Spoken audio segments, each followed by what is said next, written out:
untuk kita pergi ke mall atau masuk ke dalam pasar, karena mall termasuk bagian daripada pasar. Namun ada anjuran dari Rasulullah SAW untuk kita tidak sering ke pasar atau menjadikan kehidupan kita tidak selalu di pasar. Dan bahkan orang-orang yang di pasar pun dianjurkan untuk menjadikan tempat dia berdagang menjadi tempat yang Allah Subhanahu wa taala rahmati, Allah ridai, dengan menyibukkan dirinya, mendekatkan diri kepada Allah Subhanahu wa taala.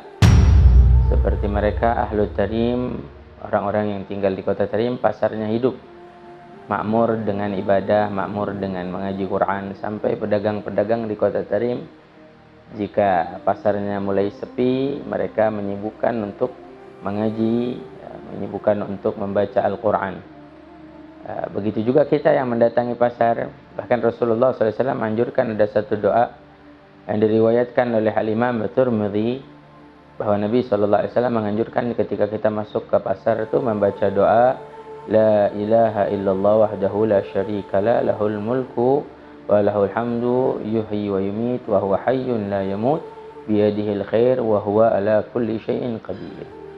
Di situ ketika kita membaca doa tersebut, Rasul Shallallahu Alaihi Wasallam menyampaikan Allah akan catat untuk kita 1 juta kebaikan, dan Allah Subhanahu Wa Taala akan hapus 1 juta kesalahan dan dosa kita, dan juga Allah akan tinggikan 1 juta derajat kita.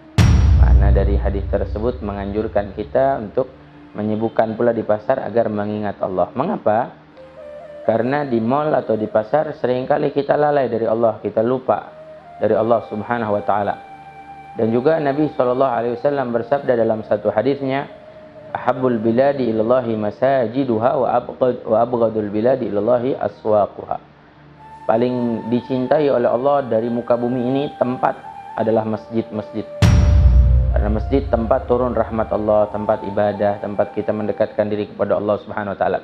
Dan yang paling dibenci oleh Allah Subhanahu wa taala dari atas muka bumi ini adalah pasar-pasarnya. Kenapa dibenci oleh Allah Subhanahu wa taala? Karena di pasar banyak orang lalai dari Allah. Orang lupa kepada Allah. Orang melakukan perbuatan-perbuatan yang dilarang oleh Allah Subhanahu wa taala. Banyak kebohongan di pasar, begitu juga ada penipuan, begitu juga ada menambahi dan mengurangi timbangan, sampai turunnya ayat wailul lil mutaffifin. Salah satu daripada orang-orang yang mana dimasukkan ke dalam wail, neraka wail. Wail itu adalah lembah di dalam api neraka jahanam. Bagi siapa? Al-mutaffifin, mereka yang selalu mengurangi timbangan. Di mana? Dari pasar mereka, dari jual beli mereka. Maka dari itu dianjurkan untuk kita mengingat Allah Subhanahu wa taala, menjauhi pandangan kita dari maksiat ketika kita masuk ke pasar. Kita jaga diri kita. Kalaupun boleh saja, tidak ada larangan, boleh masuk. Pasar menjadi banyak tempat kita berdosa, banyak kita memiliki dosa mata kita, dosa telinga, apa yang disampaikan oleh orang-orang di pasar atau di mall tersebut.